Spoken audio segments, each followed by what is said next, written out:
அந்த ஆங்கில வார்த்தையில இருந்து ஒரு 4 வார்த்தை உருவாக்கி இருப்பாங்க. அந்த 4ல ஒண்ணு மட்டும் என்ன எப்படி இருக்கும்னா வேறுபட்டு இருக்கும்.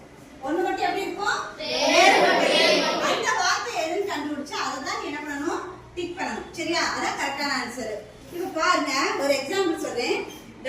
WORLD. சரியா? வேர்ல்ட் ஒரு வார்த்தை கொடுத்திருக்கா. இதுல இருந்து 4 வார்த்தைகள் கொடுத்திருக்காங்க. இந்த வார்த்தை DOG கொடுத்திருக்காங்க. இதுக்கு என்ன வித்தியாசம் அப்படின்னா, Dங்கிறது இதுல இருந்து வந்திருக்கு, O இங்க இருந்து வந்திருக்கு, Gங்கிறது இங்க இருந்து வந்திருக்கா? இல்ல, G இதுல வரல. லெட்ங்கிறதுல எந்த லெட்டர் வரல? ஈங்கிற வார்த்தை இங்க இருந்து எடுத்து எழுதுற. இதுல இதுல ஈங்கிற வார்த்தை ஈங்கிற லெட்டர் இதுல இருந்து எழுதுற. சோ இந்த ஒவ்வொரு வார்த்தையிலுமே ஒரு லெட்டர் இங்க இருந்து எடுத்து எழுதல. இது மட்டும் தான் இங்க இருந்து எடுத்து எழுதிருக்காங்க. அப்ப இதுல எது R1 அவுட், எது தனிச்சிருக்கு அப்படின்னா அவுட். சரியா? சோ இந்த ஆன்சர் தான் நீங்க என்ன பண்ணணும்? அங்க கொடுக்கிற ஆன்சர்ல ஷேர் பண்ணணும். நீங்க புரியுதா? நெக்ஸ்ட் அதே மாதிரி இந்தியாங்கிறது யாரா கண்டுபிடிக்க முடியுமா? இந்தியாங்கிறதுக்கு என்ன எழுதுங்கிறத நீங்க கண்டுபிடிக்கணும். எக்ஸ்பிளைன் பண்ணுங்க. ஏஐஎம் இதுல இருந்து ஏ இருக்கு, ஐ இருக்கு, இதுல வந்து எம் இல்ல. இது ஏஐடில ஏ இருக்கு, ஐ இருக்கு, டி இருக்கு. இது எல்லாமே இந்த வார்த்தைக்குள்ள இருக்கு. அதுக்கப்புறம் பிஐடில பி இல்ல, ஐ இருக்கு, டி இருக்கு. அதுக்கப்புறம் ஐஎன்என்ல ஐ இருக்கு, இந்த என் 2 வாட்டி கொடுத்திருக்காங்க. அதனால இது மட்டும் தான் தனிச்சிருக்கு. அதனால ஏஐடி தான் இதுக்கான ஆன்சர். Very good. கரெக்ட்டா? கிளாப் பண்ணலாமா?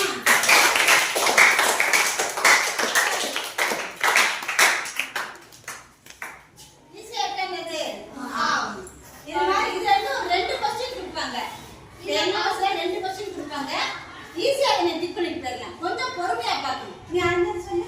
இதுல மவுண்டைன் இருக்கு. ஃபர்ஸ்ட் இதுல பாப்போம். இதுல டி இருக்கு. இதுல டி இருக்கு. அடுத்து ஈ இருக்கா? இல்ல, ஈ இல்ல. ஆர் இருக்கு. ஆர் இல்ல. என் இருக்கு. என் இருக்கு. அடுத்து எம் இருக்கு. ஐ இருக்கு. என் இருக்கு. டி இருக்கு. எஸ் இல்ல. அடுத்ததுல டி இருக்கு, ஏ இருக்கு, ஐ இருக்கு, என் இருக்கு. ஆனா ஒரு டி தான் இருக்கு. ஆனா இதுல 2 டி போட்டுருக்காங்க. அதனால டி இல்ல. நேஷன்ல என் இருக்கு, ஏ இருக்கு, டி இருக்கு, ஐ இருக்கு, ஓ இருக்கு, என் இருக்கு. எல்லாமே இருக்கு. இந்த 3ல இருந்து ஒவ்வொரு வார்த்தை தனித்தனியா இருக்கு. இது மட்டும் தான், இது ஃபுல்லாவே இதுல இருக்கு. அதனால இதுதான். புரியுதா? ஒரு லெட்டர் இதுல இருந்து எழுதல. அது ஒரு வார்த்தை மட்டும் தான் எப்படி இருக்கு, இந்த லெட்டர்ல இருந்து எடுத்து எழுதிருக்காங்க. புரியுதா? Okay, good. தனிமம் குறியீடு பார்க்க போறோம். தனிமம் எங்க இருக்கு, அதுக்கான குறியீட்டை இந்த சைடு எழுத போறோம். குறியீடு இந்த சைடு இருக்கு, அதுக்கான தனிமத்தை இந்த சைடு எழுத போறோம். இப்போ ஒவ்வொரு ஆளா எழுத போறோம். அதுபடி அதோட குறியீடு ஏஎல்.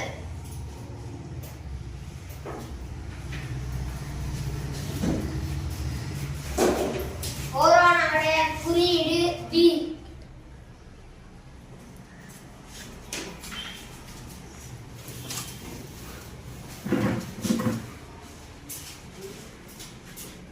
ஹெச்சுக்கான தனிமம் ஹைட்ரஜன்.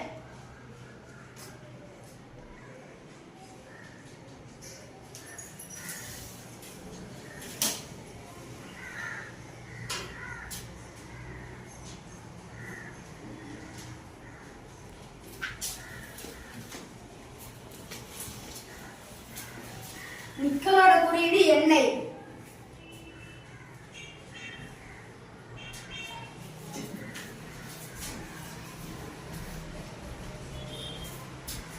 எஸ்எனின் தனிமம் சிலிக்கான்.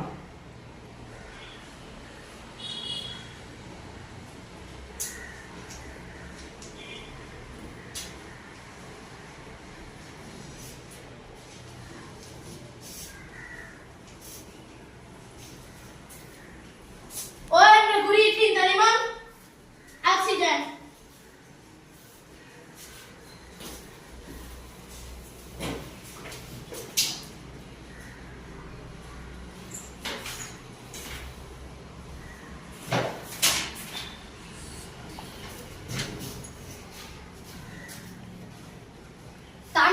சல்பேட்டோட பொதுப்பெயர் மயில் சுத்தம்.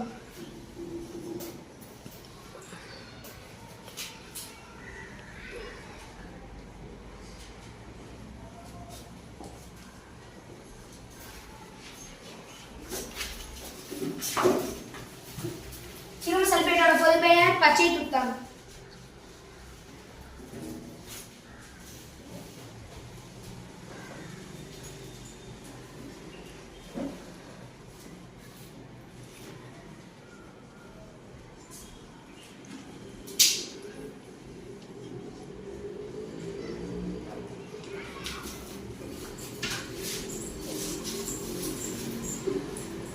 சால்ட்பீட்டர் என்ற பொதுப்பெயரோடு சேர்மம் பொட்டாசியம் நைட்ரேட்.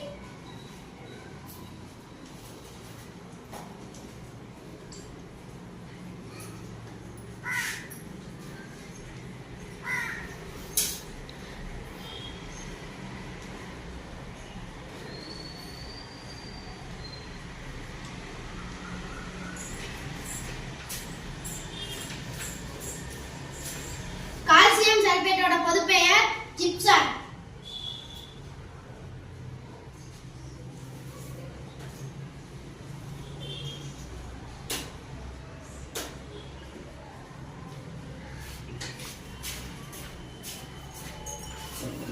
காரிசாந்து என்ற பொதுப்பெயரோட சேர்மம் கால்சியம் சல்பேட் ஹெமிஹைட்ரேட்.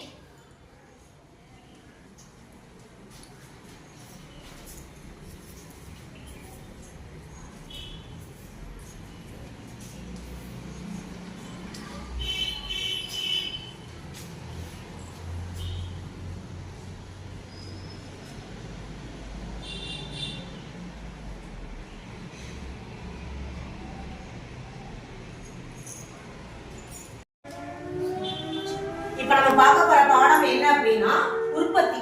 சமூக அறிவியல்ல போன வருஷம் படிச்சீங்க இல்லையா? 7th உற்பத்தி அந்த பாடத்தை வந்து இப்ப நம்ம பார்க்க போறோம். சரிங்களா? ஏற்கனவே நீங்க படிச்சதா நம்ம ஜஸ்ட் என்ன செய்ய போறோம்? உற்பத்தி. உற்பத்தி எத்தனை வகைப்படும்? பூபதிவே 3 வகைப்படும். சிறான் அதனுடைய வகைகள் முதன்மை நிலை உற்பத்தி, இரண்டாம் நிலை உற்பத்தி, மூன்றாம் நிலை உற்பத்தி.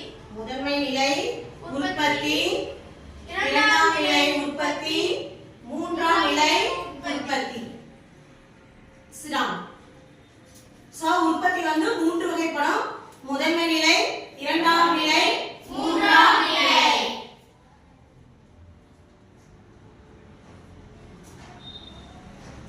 இப்போ முதன்மை நிலை உற்பத்தின்னு சொல்றோம் இல்லையா? அத பத்தினா விளக்கம் பார்க்கலாமா? சொல்லு பவித்ரா. இயற்கையாக கிடைக்கும் பொருட்களை நேரடியாக பயன்படுத்துதல். இயற்கையாக கிடைக்கும் பொருட்களை நேரடியாக பயன்படுத்துதல். இதுக்குண்டான தொழிற்சாலை வேளாண்மை, காடு வளர்ப்பு, மீன் பிடித்தல், சுரங்கத் தொழில். வேளாண்மை, காடு வளர்த்தல், மீன் பிடித்தல். சினம். இப்ப அடுத்து நம்ம பார்க்க போறது என்ன பார்க்க போறோம்? இரண்டாம் நிலை உற்பத்தி. சதீஷ்.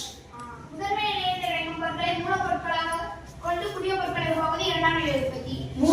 முதல் நிலை கிடைக்கிற பொருளை மூலப்பொருட்களா வச்சு புதியதாக உற்பத்தி செய்தல் வந்து என்னது? இரண்டாம் நிலை உற்பத்தி.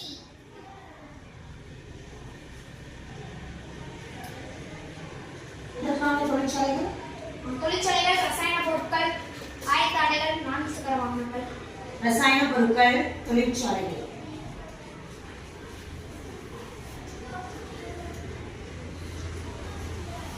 அதுக்கு விளக்கம் கொடுக்கலாமா? முதன்மை நிலையில் கிடைக்கும் அரிசி, கோதுமை, விவசாயம் பண்றது நமக்கு கிடைக்கிற பொருட்கள். அந்த இரண்டாம் நிலையில கோதுமையை மாவாக்கி ரொட்டி பண்ணி சாப்பிடுறாங்க. அது இரண்டாம் நிலை உற்பத்தி. சிரா. இப்ப அடுத்து நம்ம பார்க்க போறது என்ன பார்க்க போறோம் அப்படின்னா மூன்றாம் நிலை. அஸ்வின். முதல் நிலை மற்றும் இரண்டாம் நிலை பொருட்களை சேகரித்து பரிமாற்றம் செய்தல். சேகரித்து பரிமாற்றம் செய்தல்.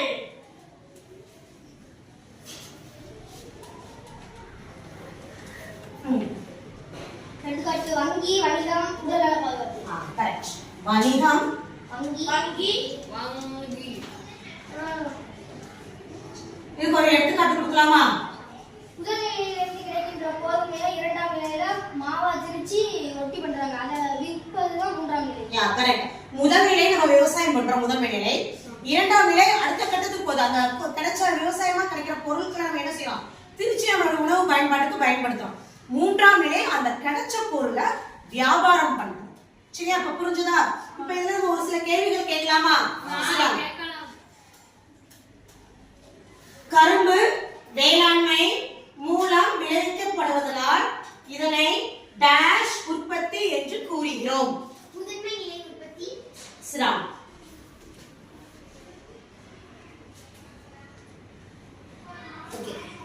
தொழிற்சாலைகளை நாம் டேஷ் உற்பத்தி என்கிறோம். இரண்டாம் நிலை உற்பத்தி. சிராம்.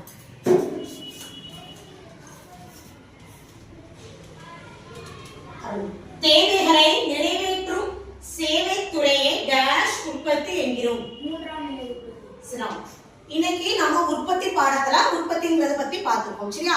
நீங்க அடுத்து உள்ள டாபிக் என்ன செய்யுங்க, நாளைக்கு படிச்சுட்டு வாங்க, பார்க்கலாம். சரியா?